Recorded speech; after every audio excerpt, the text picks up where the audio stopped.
চলো 2026-এর যে গদ্যটা, যে প্রস্তাব ইম্পর্টেন্ট মাধ্যমিকের জন্য, আওয়ার রান অ্যাওয়ে কাইট, এটা ভীষণ গুরুত্বপূর্ণ। ঠিক আছে, এটা ভীষণ গুরুত্বপূর্ণ। অর্থাৎ আজকের দিনে নাম্বারটা বড় ফ্যাক্টর। আগে পরীক্ষার নাম্বারটা তুলে নাও, কোন কোন অধ্যায় করলে এখান থেকে পরীক্ষায় কমন পাবো, সেইটা কিন্তু সবথেকে গুরুত্বপূর্ণ বিষয়। সেই কাজটা তোমাকে আগে করতে হবে। আমরা এখান থেকে কি পড়বো দেখো, আওয়ার রানার কাইট লিখেছেন কি লুসি মাউন্ট মন্টেগোমারি। কে? Lucy Maud Montgomery. ইনি একজন কানাডিয়ান লেখক। কোথাকার লেখক? কানাডিয়ান লেখক। ব্যাস এটুকু জানলেই হবে। ওকে, আর এটা কি একটা স্টোরি। এই গল্পটার নাম কি? এটা হলো স্টোরি। ইউনিট 1। Let's start. চলো শুরু করি। বলছে দেখো, অফকোর্স অবশ্যই, there was nobody for us to play with on the big half moon. Page number 87. Of course অবশ্যই, there was nobody, এখানে কেউ ছিল না। there was nobody, এখানে কেউ ছিল না, for us, আমাদের জন্য, মানে আমাদের জন্য কেউ এখানে ছিল না। টু প্লে, তারা কি করবে? খেলবে। টু প্লে মানে খেলবে। উইথ, প্লে উইথ মানে আমাদের সঙ্গে খেলবে, মানে আমাদের সঙ্গে খেলার মতো এখানে কেউ ছিল না। কোথায়? On big half moon. Big half moon একটা জায়গার নাম, ঠিক আছে? সেখানে আমার, অর্থাৎ ভালো করে বুঝে নাও, বিগ হাফ মুন নামক জায়গাতে সেখানে আমাদের সঙ্গে খেলার মতো অবশ্যই কেউ ছিল না। We just had to make the most of each other. We have had to make, আমাদের যেটা করতেই হতো। had to make মানে হলো কি? করতেই হতো। তুই বললি আমাকে দেখ, I have to go মানে আমাকে যেতেই হবে, যেতেই হবে। সেরকম we just had to make, যা আমাদের করতেই হতো কি? the most of each other, একে অপরের ক্ষেত্রে যেটা করতেই হতো, and we did, আমরা তাই করতাম। বুঝা গেল? যদি বন্ধু বান্ধব যারও না থাকে, কারো যদি না থাকে, তার কি করতে হতো? যা করতে হতো তাই করেছে। ওকে, সেরকম। অর্থাৎ তোমরা কি বলছো দেখো, বিগ হাফ মুন নামে যে জায়গা আছে, সেই জায়গায় কেউ ছিল না যে তাদের সঙ্গে কি করবে? খেলা করবে। নো টক, নো টক।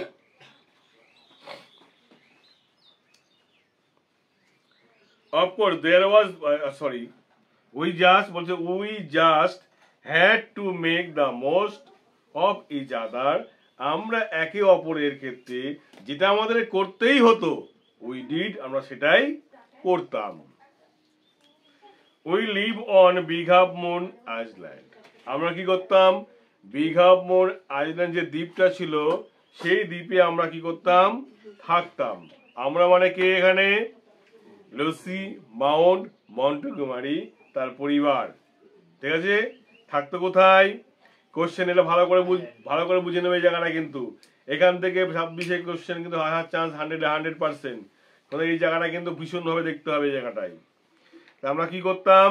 আমরা সেই বিগ হাফ মুন যে আইল্যান্ড, যে দ্বীপটা ছিল, সেই দ্বীপে আমরা থাকতাম। কোশ্চেন হতে পারে, হোয়ার ডিড দে লিভ, তারা কোথায় থাকতো?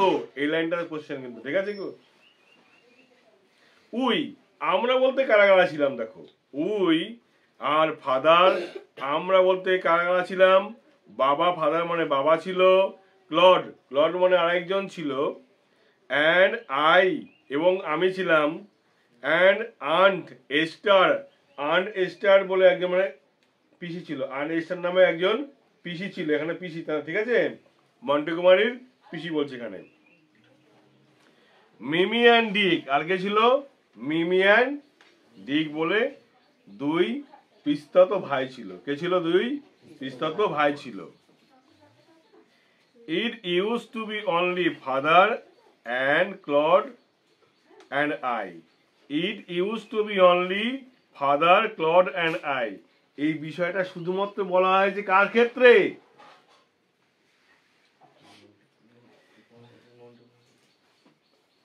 বলছে it use to be only father, Claude and I. এইটা, এই বিষয়টা, এই গল্পটা কাকে কেন্দ্র করে হয়েছে? আমাকে, বাবাকে আর ক্লডকে কেন্দ্র করে হয়েছে, তাই না? ও এক ভাই, ঠিক আছে? কি বললাম? তো বললাম সমগ্র ঘটনাটা যা কিছু এটা, এই যে বিষয়টা আছে সেটা আমি, বাবা আর ভাইয়ের সঙ্গে সম্পর্কযুক্ত। তাহলে whole the matter is used to be, বা ইজ ইউজ, এখানে কে দেখো, is used to be only father, mother and I. এইভাবে বলতে পারো বাংলাটা আমার, ঠিক আছে? কি বললাম? It is all on account of the kite. বলছে ইট ইজ অল, এটা সমগ্র কিছুই হয়েছিল। এই সমগ্র কিছু কি দিয়ে দেখো, ইট ইজ অল মানে এটা সামগ্রিক সমস্ত কিছু। আবার বুঝে নাও, ইট ইজ অল এটা সামগ্রিকভাবে যেটা হয়েছিল। কি বলছে দেখো কোনটা? On account of the kite. কিসের কারণে? On account of the kite. Kite মানে ঘুড়ি। একটা ঘুড়ির কারণে এটা হয়েছিল। ঘুড়িকে কেন্দ্র করে, কিসে কেন্দ্র করে? ঘুড়িকে কেন্দ্র করে। That there are most of us, there are more of us. আর এখানে আরো কিছু আছে আমাদের ক্ষেত্রে, যেটা আরো মানে ঘুড়িকে কেন্দ্র করে আরো কিছু আমাদের জন্য রয়েছে। বুঝা গেল কি বললাম? আবার দেখো, it is all on account of kite. এর সমগ্র কিছুটাই কি হয়েছিল? একটা ঘুড়িকে কেন্দ্র করে হয়েছিল। That there are more of আস, এবং এই দ্যাট যে সমস্ত কিছুটা কাদের জন্য আরো অনেক কিছু হয়েছিল, কাদের ক্ষেত্রে? আমাদের ক্ষেত্রে। কাদের ক্ষেত্রে হয়েছিল? আমাদের ক্ষেত্রে। This is what I want to tell you about. সেই কারণে, দিস ইজ হোয়াট মানে হলো সেই কারণে বা সেই বিষয়টাই, I want to tell you about, তোমাকে সেই বিষয়টা আমরা কি করতে চাইছি? বলার চেষ্টা করছি। এই পরের লাইন থেকে কোশ্চেন পরীক্ষায় থাকবেই। Father is the keeper of big half moon light house. বাবা ছিল বিগ হাফ মুন লাইট হাউসের একজন রক্ষক, ঠিক আছে? তাহলে father is the keeper of big half moon light house. Big half moon light হাউসের একজন ছিল কিপার। আচ্ছা, মানে বিগ হাফ মুন লাইট মানে অনেক কি দেখ, আগেকার দিনে যে সমুদ্রের পাড়ে বড় বড় আর গম্বুজ তৈরি করা হতো, সেই গম্বুজের উপরে একজন থাকতো। যখন জাহাজ আসতো তিনি হারিকেন জ্বালিয়ে এরকম দেখাতেন, আলো দেখাতেন। সে আলোকে কেন্দ্র করে দেখেই জাহাজগুলো সেই বন্দরে আসতো, দিক নির্ণয় করতো, ঠিক আছে? কি বললাম? আলো দেখি। এই দায়িত্ব কে ছিল? বাবা ছিল দায়িত্বে। I am 11 years old. আমার বয়স তখন 11 বছর। Claude is 12। ক্লডের বয়স কত ছিল? 12 বছর। কবির বয়স কত? 11 বছর। আর ক্লডের বয়স কত? 12 বছর। ইন উইন্টার, শীতকালে, when the harbor is frozen over। Harbour মানে কি? যে পোতাশ্রয়, মানে যেটা হলো তার বন্দরটা। ফ্রোজেন ওভার যখন কি হতো? বরফে জমে যেত। ফ্রোজেন ওভার মানে বরফে জমে যাওয়া। যখন বন্দর কি হতো? বরফে জমে যেত। We all move over to mainland. আমরা কি করতাম? ওই জায়গা থেকে সরে মেনল্যান্ডে আসতাম। মেনল্যান্ড মানে কি? সমতল ভূমি।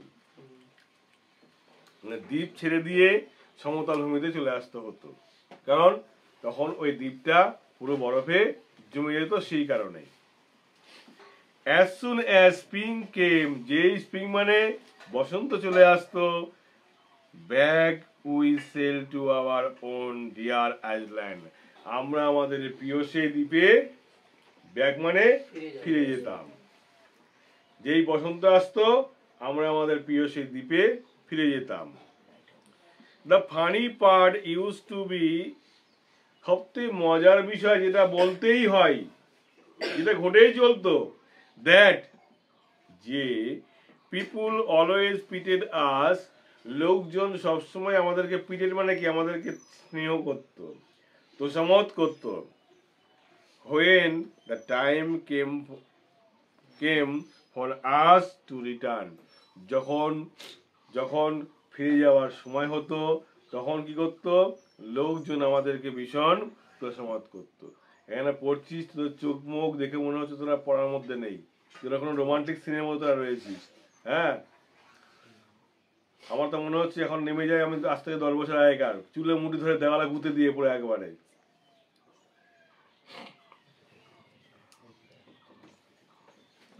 পড়ার সময় অত রোমান্টিসিজম কিসের?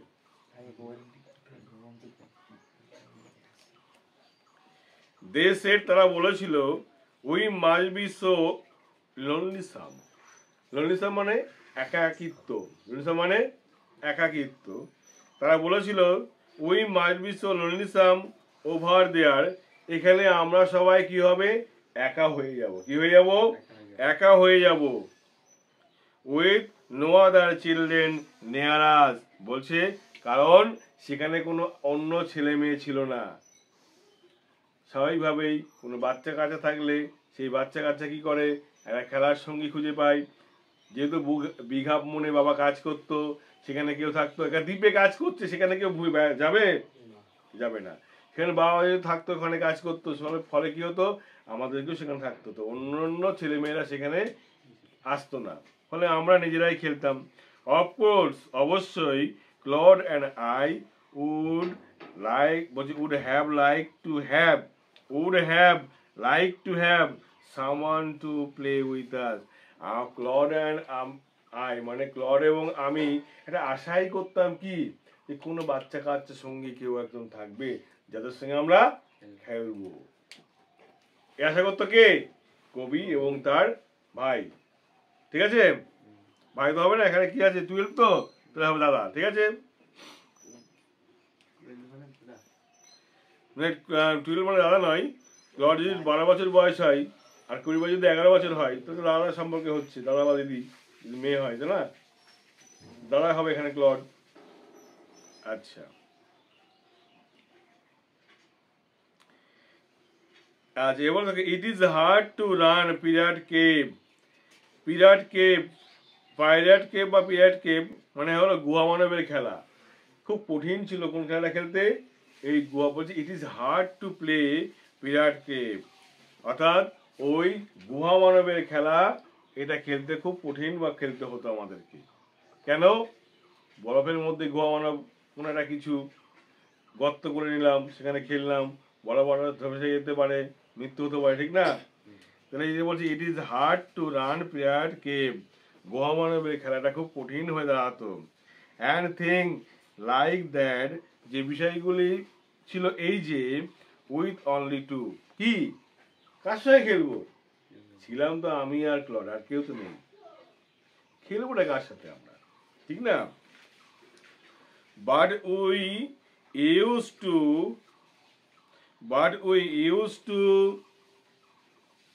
quarrel a good deal with the mainland children in winter. কিন্তু আমরা কি করতাম, ইউজ টু কোয়ারেল মানে একটা ঝগড়া মুখর আলোচনা করতাম, কার সাথে? এই গুড ডিল, ভালো ভালো কথা নিয়ে ঝগড়া করতাম, মানে ভালো ভালো এটা ভালো প্রশংসা করে। কোয়ারেল মানে ঝগড়া করা, কিন্তু ঝগড়া করা নয়, কোয়ারেল এ গুড ডিল মানে ভালো কথাবার্তা বলে আমরা কি করতাম, আলোচনা করতাম। কাদের সাথে? With the mainland children win winter, শীতের সময় মেনল্যান্ডের যে ছেলেমেয়েরা থাকতো তাদের সঙ্গে ঝগড়া করতাম আমরা। ভালো, অর্থাৎ কি ভালো বিষয়, যে শীতকালে কত সুন্দর খেলা হতো, বরফ জমে থাকলে কি সুন্দর খেলা হতো, এই নিয়ে এত সুন্দর কথাবার্তা আমরা ভালো করে বলতাম। কাদেরকে? মেনল্যান্ডের ছেলে মেয়েদেরকে আমরা বলতাম যে তোরা এই খেলিস, আমরা ওখানে ওই খেলতাম, এইভাবে বলতাম আর কি। সো ইট ওয়াজ পারহ্যাপ, হয়তো এটা হয়েছিল, জাস্ট অ্যাজ ওয়েল দ্যাট, এইরকম হয়তো যে, there were none of them on big half moon, এরকম হয়তো হয়েছিল কি জন্য, কারণ বিগ হাফ মুনে কেউ ছিল না বলেই হয়েছিল, কেউ থাকলে হয়তো এটা হতো না। তাই না? তাহলে অন্য খেলা খেলতাম, অন্য আলোচনা করতাম। Claude and I never quarrel, কিন্তু ক্লড এবং আমরা কখনোই কি করতাম না, ঝগড়া করতাম না। টু বি শিওর, এটা নিশ্চিত যে father did not seems to have any relation expect us, বাবাও চাইতো না আমাদের ছাড়া কারোর সঙ্গে সম্পর্ক রাখুক। বাবাও চাইতো না আমাদের ছাড়া কারোর সঙ্গে সম্পর্ক রাখুক। This use to puzzle Claude and me, এটা আমাদেরকে বারবার বিব্রত করত, হতাশায় ফেলতো। কেন বাবা চায় না এটা? বুঝতে পারছিস? এটা কি কবিকে আর কবির ভাইকে বা দাদাকে কি করতো? বিব্রত করতো, মানে পাজল করে দিত। Everyone on the mainland had relation, মেনল্যান্ডে গেলে যা থাকতো সবারই কেউ আত্মীয় স্বজন ছিল, কিন্তু আমাদের নেই। মেনল্যান্ডে কারোর সঙ্গে গেলাম, খেলা করলাম, ও বললো আমার ভাই আছে, পিসি আছে, কাকা আছে, অমুক আছে, আমাদের নেই কেন? প্রশ্ন করতাম মনে মনে। হোয়াই হ্যাড নট উই, কেন আমাদের নেই? ওয়াজ ইট, কারণ এটা ছিল, বিকজ, মানে ওয়াজ ইট বিকজ, এটা ছিল কারণটা কি? উই লিভ অন আইসল্যান্ড, আমরা একটা দ্বীপে থাকতাম বলে আমাদের কোনো আত্মীয় স্বজন নেই, এটা কারণ। এটা হয়তো মনে মনে ভাবতাম। কে ভাবতো? কবি ভাবতো। ঠিক আছে। উই থট, আমরা ভেবেছিলাম, it would be so jolly to have an uncle and some cousin, কি ভালোই না হতো যদি একটা কাকা থাকতো, কাকি থাকতো, আর কতগুলি কাকাতো ভাই বোন থাকতো। জলি মানে আনন্দের বিষয়, জলি মানে আনন্দের বিষয়। ওয়ান্স, এক সময়, we asked father about it, আমরা বাবাকে এই বিষয়ে জিজ্ঞাসা করেছিলাম। কি জিজ্ঞাসা করেছিলাম? কেন আমাদের রিলেশন নেই, সব আত্মীয় স্বজন নেই কেন? But he looked so sorrowful that, এই কথা জিজ্ঞাসা করাতে তার মুখটা এত দুঃখজনক হয়েছিল যে we wish we had not, আমরা আশা করেছিলাম যে আমরা আর বাবাকে এই ধরনের প্রশ্ন করব না। He said, সে বলেছিল, it was all his fault, বলছে নেই আত্মীয় স্বজন কারণ তার সমস্ত কিছুর জন্য সে নিজেই দায়ী। কে দায়ী? বাবা নিজেই দায়ী এর জন্য। Clod and I did not understand what he meant, clod and I, আমরা বুঝতেই পারিনি আসলে তিনি কি বলতে চেয়েছেন। ঠিক আছে? তোমরা লাইন ধরে ধরে আঙুল দিয়ে দিয়ে বাক্যটা পড়বে, কারণ এখান থেকে আবারও বলছি 26-এর প্রশ্ন আসার খুব চান্স রয়েছে। এই আমার গুণধর ছাত্ররা।